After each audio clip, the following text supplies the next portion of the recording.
大家好，我先自我介绍一下，我是小明。那我本名叫张志伟，我是其实跟小明没有什么关系，那就只是一个称号而已。那我比较擅长做的是这种人形的 GK 人形这个部分。那我先问一下，这边有没有人平常有在看实况？有。好，谢谢。好，那我先讲解一下 GK 是什么回事哦。因为 GK 其实对一些刚接触模型的人来讲，可能会觉得比较困难，比较难做一点。那 GK 它其实是那个 Garage Kit 的缩写，有 GK， 那直接翻译就是车库套件这样。它其实原本只是让外国人在他们自己车库做一些小东西啊，然后可能就觉得做一些立体的东西，然后觉得还不错，然后就自己比较随意的贩售这样。那这种东西不一定是像这种 case 的牌子，也有可能是那种好像也有10项，好像有就是比较千块做的那种，类似像那种战争看到那个战型那一种。一开始就是都是叫 GK 嘛，只是后来发展的越来越变成是说，演变成到现在像这种用树脂材料 case 的，它早期是用 poly 做的这种比较少量贩售的模型套件。对，那它可能不像钢弹组装那么方便，就是我们那个什么卡榫都对得好好的，然后像万代他们的合模技术也都很棒，我一组起来。就密合度都很棒，它不会有什么瑕疵。那表面基本上也都是算很平滑，虽然说可能会有一些意见可能看不习惯，像什么波纹啊、塑胶波纹啊，或者是说汤口啊，这些其实削一削来讲都算好处理的。那 GK 它的表面可能会有很多你意想不到的瑕疵，像是汤口也会硬是就比较大块一点，像这样。印度就是比较大块，或者是在比较明显的地方直接一条分模线歘给你看。那当然，这种现在看到这个分模线是比较温和一点的，有些是那种断差很大，那个都要自己再想办法去把它修补起来。好，那我先简单的说一下这个汤口怎么削。当然有些人会想要从底部一下子把它铲掉。对，那是比较暴力的做法。不过像这种套件，我是建议说，在顶部慢慢薄的一层一层把它削掉，以不要破坏它原本的造型为主。因为你像这种这么厚的汤头，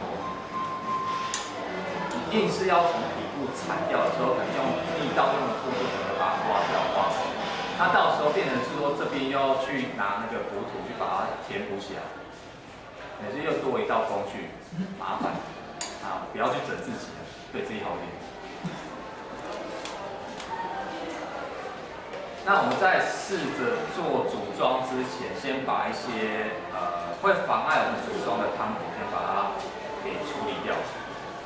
像头发顶部这个地方，可能之后会妨碍这边的组装。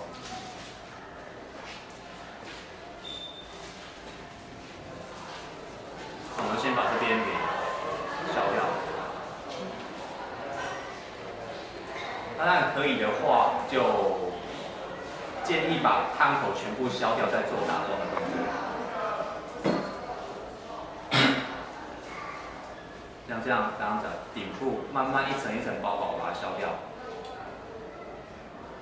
一样的，不要破坏原本造型为原则。当然没有办法削到很密没有关系，这个部分其实跟钢弹的汤头一样，先削到一个程度，再把它打磨掉就好。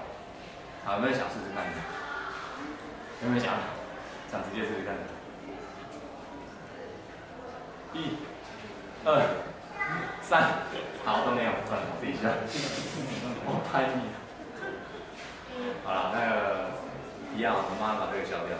对，那我们在拿到套件一开始的话，建议先拿去泡沙拉脱水。或者是洗碗精水就可以。那有人知道为什么吗？有人讲到脱模剂哦，因为像这种模子翻出来的时候，上面一定就会有一层那个离型剂，不然它会直接粘在那个模具上面，没有办法把它拿出来。那一层离型剂就是油油的。那所以你如果不把那一层油油的洗掉的话，之后你不管是要上糊涂或者就是喷漆，都会受影响，它可能会咬不住。虽然说有些人会觉得说，那我打磨之后，是不是就把那层离型剂给磨掉了？实际上是这样子没有错，可是我们并没有办法保证说，我们打磨的时候每一个角落都磨得很仔细，把每个角落都磨得很干净。那万一那些没有被你磨到的部分，它上面还是有残留一些离型剂的话，尤其是之后我们要遮盖的地方。对，做遮盖的地方，你虽然说，我漆喷上去感觉好像没有事情，那可是之后如果你在那个地方有贴遮盖胶带，那撕起来的时候，你就会发现很神奇的那片漆就整个被你撕掉。然后那个时候再去想说，为什么我那时候没有把那个地方处理好，就已经太慢了，那等于是要全部再重新来一次。然后我们在刷洗的时候。泡个大概半天到1天的时间，就整个把它丢到过水，那浓度可以稍微浓一点没关系。那在刷洗的时候，这边没有带牙刷，反正就是尽量针对这种凹陷处，尽量针对这种凹陷处去刷洗，因为这个地方绝对是我们之后在打磨的时候比较不容易去修整到的地方。那只细心一点的就会了，只是难免会有一些想偷懒的情况出现。那像这个地方，这边是肤色，这边以上是肤色，这个手环就是其他的颜色，就是那个他衣服的颜色。所以像这个地方如果没有处理干净，我们肤色喷完，这边做遮盖，再来做这边的上色的时候，好，全部上完很开心，遮盖胶带。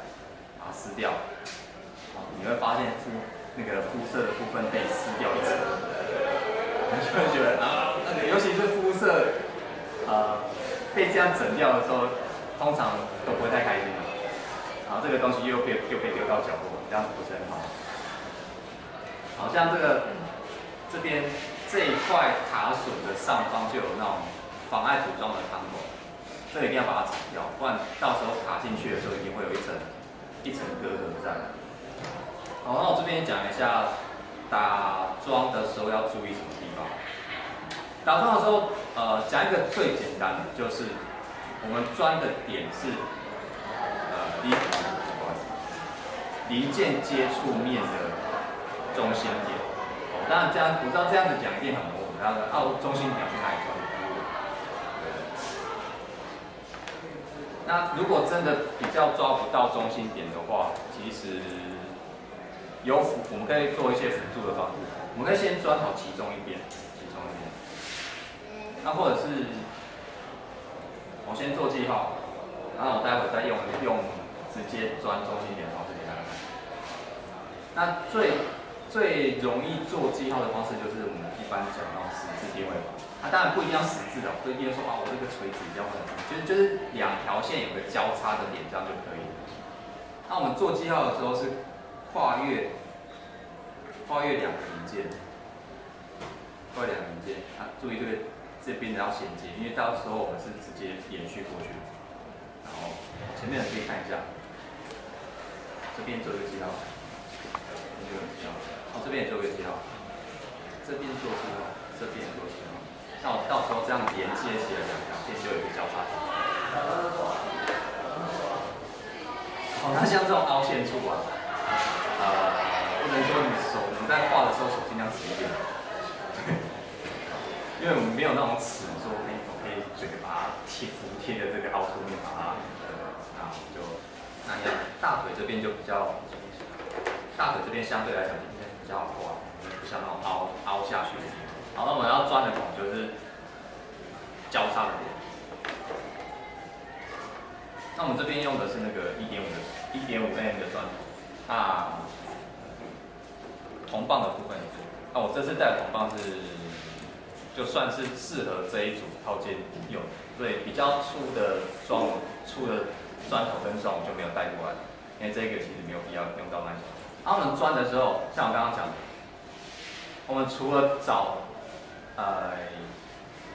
定位的孔之外，我们钻进去的角度也要就是一样，两边的角度要一样，不然到时候可能虽然说不是完全没有办法修正，但是如果有办法一次到位的话，是不是尽量就一次到位？我们钻的时候最容易判断的方式就是，我这个接触面跟这个接触面，我们一定可以假想它是完全贴平，完全贴平。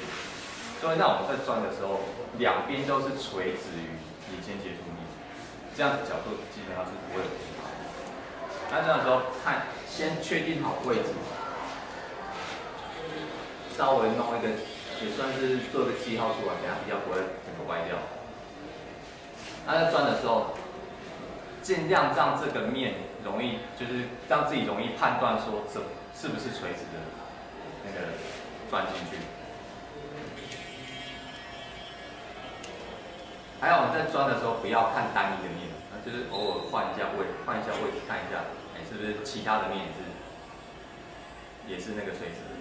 我讲一个比较夸张的，例如说我现在这样子，我这个角度看，给大家看这个角度，看起来好像是垂直的，可是其实换到另外一边的时候，整个是歪的，对，有可能有这种情形出现。当然可能不会像我讲的现在这样讲这么夸张，那只是说，有一点点偏差就会影响，所以尽量每个角度都要去注意一下。那至于说钻多深，要看零件的重量来决定。当然不要说因为我这个重量只有一点点，我就钻一点点然后就出来了。因为钻一点点的话，那就是倒不如不要钻，因为它可能随时会崩掉。你可能在离翼的时候，可能就不小心。快干不小心被粘上就崩掉，那你不要刺穿这个零件为主。然后怎么判断说到底钻多深？因为像我们砖头在里面钻的时候，一定会有一个粉层卡在里面，所以我们大概把砖头拿出来的时候，可以判断说大概是钻到这边，然后这里有白板，就白板，所以可以稍微在外面比一下说，我是不是钻到这边就差不多，或者说再钻下去就出来，那大概就是这样子就好。这边也是垂直这个面，垂直这边是零件接触面。那一样，你不要钻穿为主就好。这边的接触面可能要稍微看比较仔细一点。当然等一下也会讲说，如果真的不小心角度弄歪了，怎么去修正？大家知道大卫300这个东西，知道吗？就是一个电动推磨机。那这一组是它的后继机的，叫大卫360，跟Xbox 360没关系。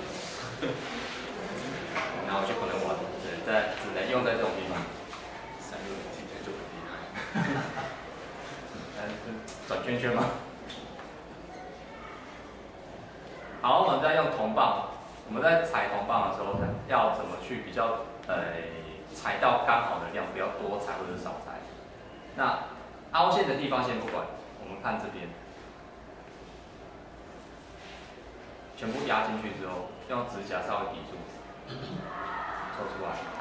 我们可以看到这边的桩的深度大概是这个样子。那稍微记住这个长度之后，大概就知道这边差不多剪到这一段。我们拿利一点的黑漆。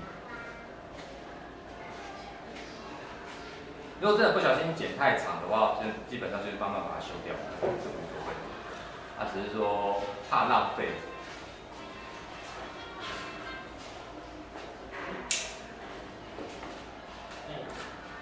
好紧张，然后真的不准的话就到。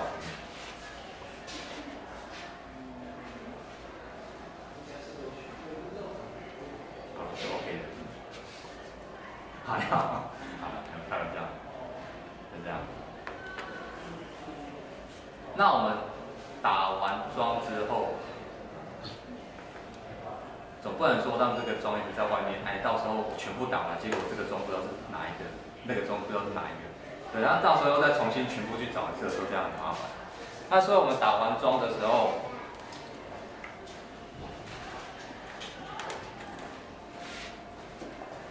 我们用快杆先粘在其中一个零件上面，这个是应该比较少见的黑色的快杆，它一般看到都是透明的。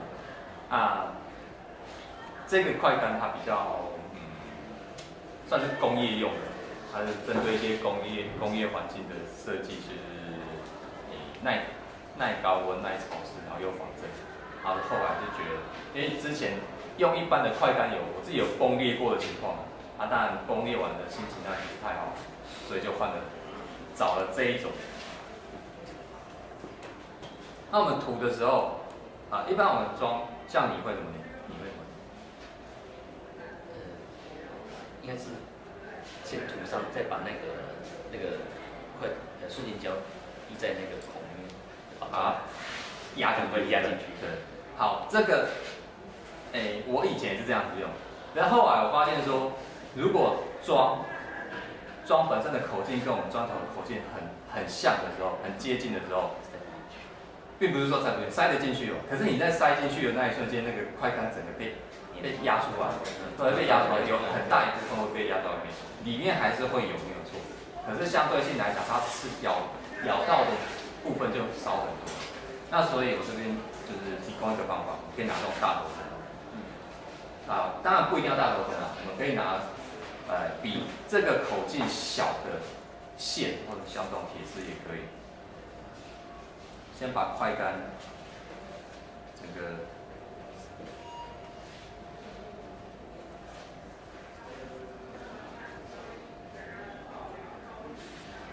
就涂在那个我们刚刚装的孔里面，这样里面一定会有，一定吃得到，就不会像说我们刚刚装整个压进去的时候。快杆全部被挤压出来。我这样音量应该还 OK 吧？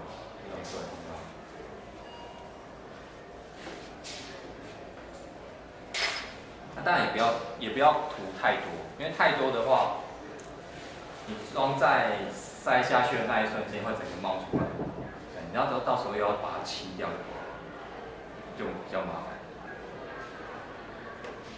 这样子进去，那为什么要植这个？为什么要植在这个腿上面？一方面是方便说我们之后如果上漆的时候，我们不是都会夹那个串烧嘛，就是夹住，然后放在固定在一个地方。那因为这一只脚的部分，它之后没有其他地方会再打洞，不可能脚底这边又穿一个给它，所以这个等于是先粘合在这边，等于是说方便我们之后喷漆的时候有个地方可以夹。那身体的部分其实等一下还有很多机会可以织装啊，包含这一块也是。好，那我们就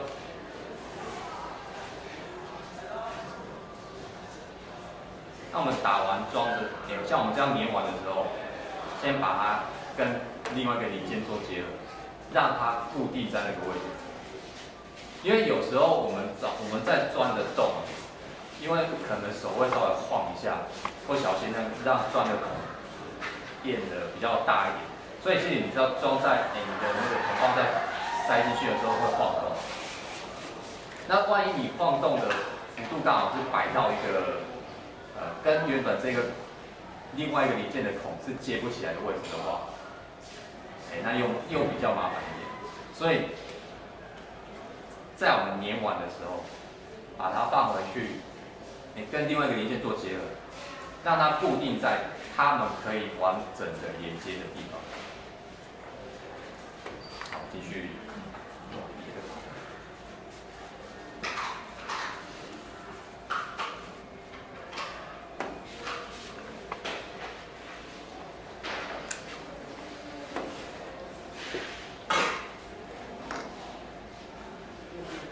它干燥的时间，我们先讲另外一部分。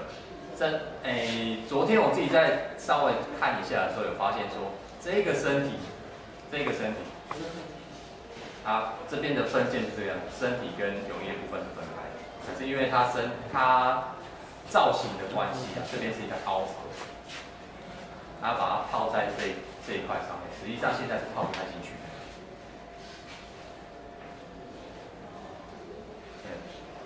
硬是去压它的话，旁边可能会崩掉、断掉。对，那变成说这个地方要先把它整形。那像这种零件、具备的零件，大部分我们拿吹风机，或者说你有那个热风枪也可以。热风枪可能会有点加热比较快一点，可能要小心控制温度，因为这种零件加热它会变软。对，回去无聊可以试试看。那有些人会觉得说，哎，那我拿去煮对不对？基本上我有试过了，那我后来不太喜欢用这个方式，是因为说我有一次，可能也是温度没有控制好，因为毕竟说水滚的时候那个温度是很高的。那我有一次就为了要整那个修整零件的形状，他把那个零件就丢下去煮，要捞起来之后跟捞面条一样。对，真的我没有骗你，真的，那个温度高到说你捞起来的时候，反正两边就自然垂下来，你光是要去整那些型，你的手就烫死了。除非你真的有办法去比较完美的去控制水的温度，对，那这样的话是 OK 的。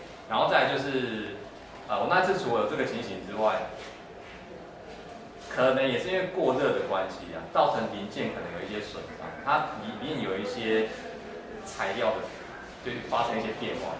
就是我之后在打磨的时候，不管怎么打，我都会出现那种很小的气泡，很小的气泡。然后不管我怎么补，我这边补好了，我这一块补好了，把它磨好啊，这边完整，就是完美，都补到很 OK 了。结果这边出现气泡，对，这是不知道为什么啦。那后来我是去问一下朋友，他对这方面比较熟的，他可能是说，一开始像这种 case 的料子，他们一开始没有搅均匀就下去翻模的话，它可能在里面有一些空洞没有被注意到，只是说它的表面比较，算是表面是平的，可是里面还有一些空洞这样子。那你在煮的时候，你在煮的过程中会让里面再会出现一些变化，让那些气泡的位置又再做一些变化，对。那所以会发生像我讲的，可能这边磨一磨，那边磨一磨，然后又出现很多小气泡。那要补那些小气泡是很烦的一件事情。我想，所以是热风枪比较好，还是吹风机比较好？热风枪基本上我没用过，可是因为热风枪它的加热速度是不是很快？大概3到5秒就蛮热的。那都很是蛮热。那个风火就容易。那比较厚的零件比较适合。我觉得那个温度上你要掌控，它可能会跟我刚刚讲煮热水那个情况对不对？那就是吹风机。我用吹风机是用的蛮习惯的。那当然有一些比较特殊的料子的话，如果家里有热风箱可以使用，因为很厚的零件用吹风机其实不是很好吹。我有试过吹最久，大概要吹1分钟，我吹风机就快烧起来。那我这边用吹风机去整这个零件。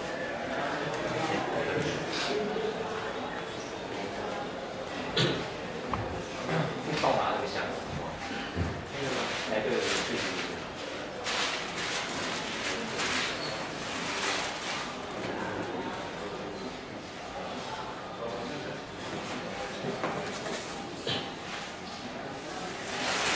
为什么我们要用箱子？因为像如果直接像这种零件，你直接在这边吹，感觉好像怎么吹都吹不软。他们就是只会软这边，这边还是翻不动。那为了让它受热比较平均，就是把它丢到这种，可以找小一点，如果零件比较小，可以找小一点箱子，然后这边的口罩也盖一下。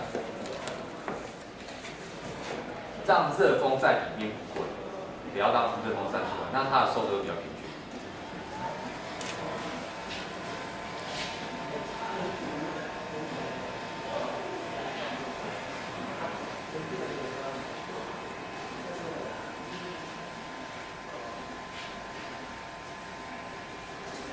吹风机机好安静。不知道吹风机应该怎样？吹风机超大声的。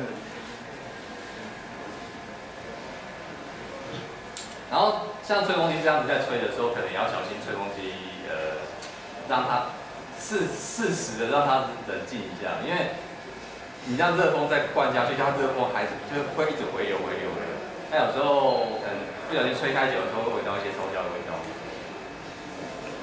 吹风机里面是 case 的烧焦啊？你是说是 case 的烧焦？是吹风机烧焦。case 还不至于因为这样子烧焦。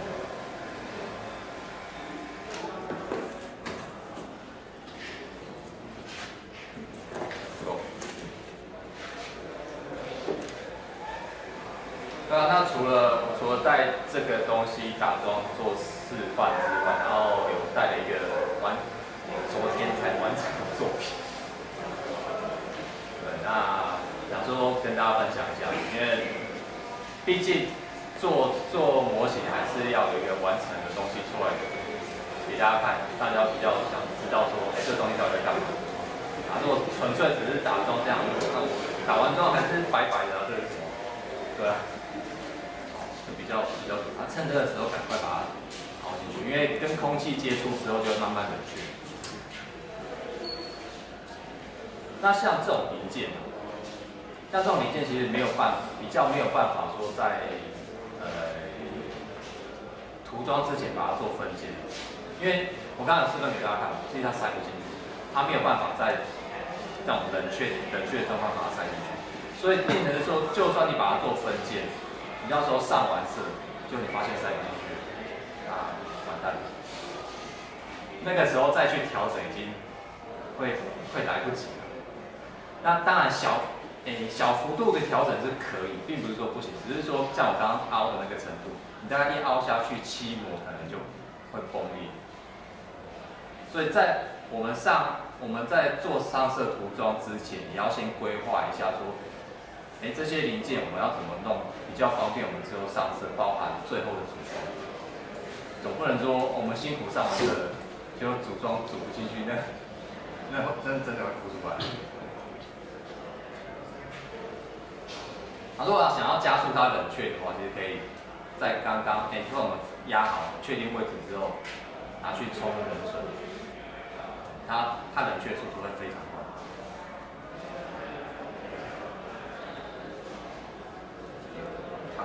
小一下。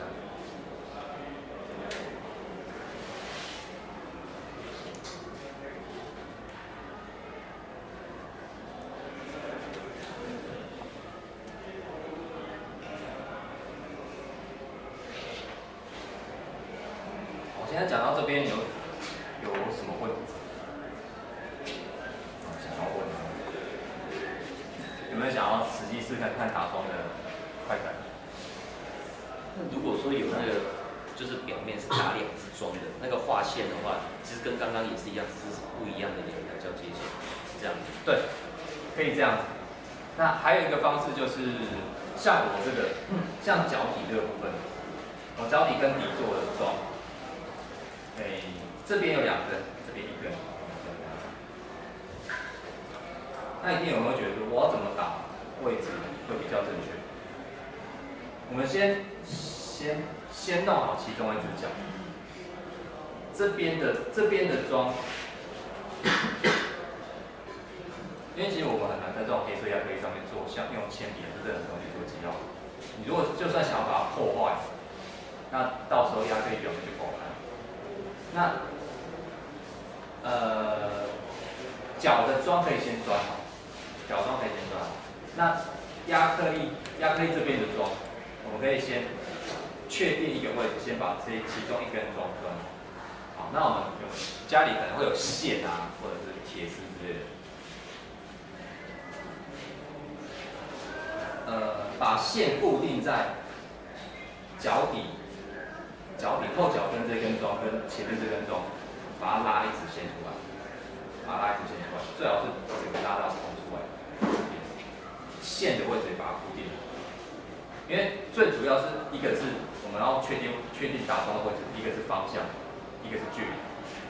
对，那我们拉那条线的一个方向，方向确定了，我们可以像脚底这种地方都是算是比较平的，我们直接拿它尺量，量中心点到中心点的距离，因为我们脚底的部分都已经先打好桩了，所以我们比较容易，我们可以先量说，把鞋子部分拿起来，拿脚底这两个点的距离，好，假设是1.5公分好了，假设1.5，那我们就可以沿着刚刚拉的那一条线，从这边后面这个孔量出去1.5公分，那一个位置就是我们要转的地方。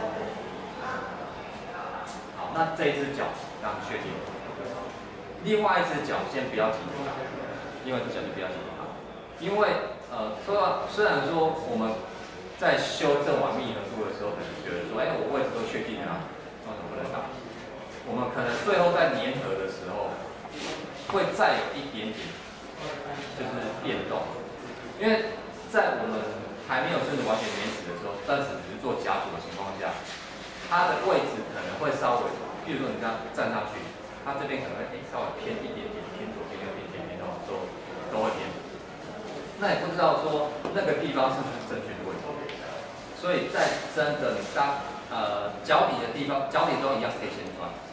因为我们会配合脚底的桩去量它的距离，所以另外一边在亚克力上面的孔，就是整个完成之后粘合好，不一定要是全部了，就可能是脚的部分已经完全确定好位置，粘合完的时候，我们再用刚刚的方式一样拉那个线，这时候你不管看你是要拉前面这根桩，后面这根桩都可以拉线确定位置，然后去量距离，然后量过去，校正的孔就位置确定。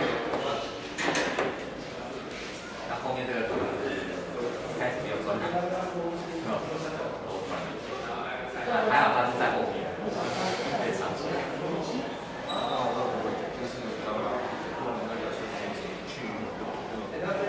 没有办法完全密合，那是这样子用冷水造成，就算完成还是要做其他加强。这个部分算是要做加强，因为它其实把它凹进去，其实还是看得到这种空隙。